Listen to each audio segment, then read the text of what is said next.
खबर शामिल करते हैं कराची से। मिर्जा आदिल बे की रिपोर्ट के मुताबिक चेयरमैन कोरंगी टाउन मोहम्मद नईम शेख ने फिशरमैन चुरंगी पर टीएमसी कोरंगी की जानिब से जारी मोनूमेंट की कनोपी के तामीराती काम का जायजा लिया।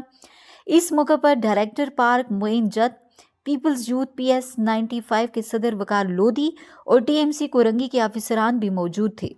मोहम्मद नईम शेख ने तरक्याती मंसूबों की जल्द और मियारी तकमील पर जोर देते हुए कहा कि तमाम काम ठोस बुनियादों पर मुकम्मल किए जाएं। उन्होंने हिदायत दी कि मोनूमेंट के तरक्याती कामों को बरवक्त पाए तकमील तक पहुंचाया जाए और इन मंसूबों की निगरानी यकीनी बनाई जाए ताकि अवाम इनसे भरपूर इस्तेफादा हासिल कर सकें। चेयरमैन ने मजीद कहा कि ये तमाम मंसूबे अवामी मफाद के लिए जारी हैं, इसलिए इन पर गहरी नज़र रखी जाए ताकि ये देर पा साबित हों और ज़्यादा से ज़्यादा शहरी इनसे मुस्तफ़ीद हो सकें।